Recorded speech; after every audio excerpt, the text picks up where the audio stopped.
Tekanan publik di kasus Vina tak terbendung, Kapolri turun tangan, nasib Ibtu Rudiana terancam. Tekanan publik terhadap kasus kematian Vina Cirebon seakan tidak bisa terbendung. Hingga saat ini, kasus Vina Cirebon masih menjadi sorotan. Bahkan sejumlah tokoh hingga mantan pejabat pemerintahan turut berkomentar.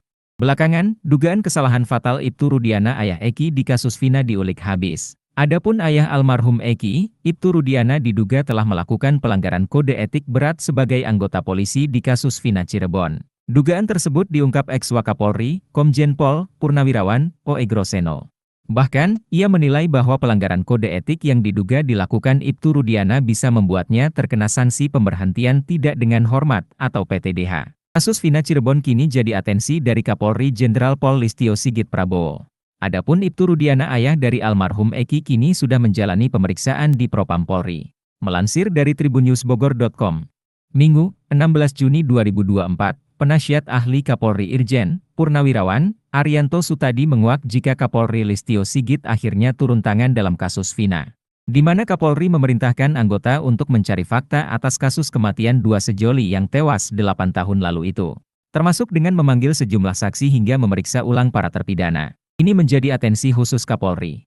Beliau perintahkan untuk Propam, Irwasum turun. Jadi sudah memeriksa Ibtu Rudiana, cuma hasilnya tidak diekspos. Tapi yang jelas sekarang ini proses yang dilakukan oleh Polda adalah kelanjutan daripada proses yang dulu dianggap sudah tuntas tapi dianggap bermasalah, ungkap Arianto Sutadi. Lebih lanjut, Arianto Sutadi pun mengurai analisanya soal sosok Ibtu Rudiana. Menurut Arianto Sutadi, Ibtu Rudiana adalah sosok yang diduga merekayasa atau mengetahui rekayasa dalam kasus kematian Vina dan Eki di Cirebon. Karenanya Arianto Sutadi pun menyebut Ibtu Rudiana sebagai sosok yang blunder atau pembuat kesalahan. Saya tidak mendengar persis hasil dari pemeriksaan itu, ayah Eki. Tapi saya bisa menduga, pasti dalam kasus ini yang nomor satu diperiksa adalah Ibtu Rudiana, karena disitulah mulai terjadi blunder. Seakan-akan penyidikan yang dulu sudah selesai di tahun 2016, ternyata di belakangnya, diawali dengan tuduhan bahwa itu kasus rekayasa terutama direkayasa oleh Rudiana itu. Dia yang nangkap, dia yang pengin LP. Jadi pasti akan diperiksa kembali, kata Arianto Sutadi. Kendati demikian, Arianto enggan gegabah menuding Ibtu Rudiana.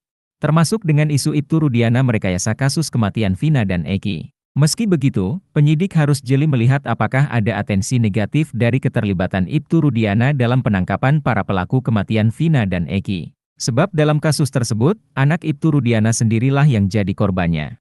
Download Tribun X sekarang, menghadirkan lokal menjadi Indonesia.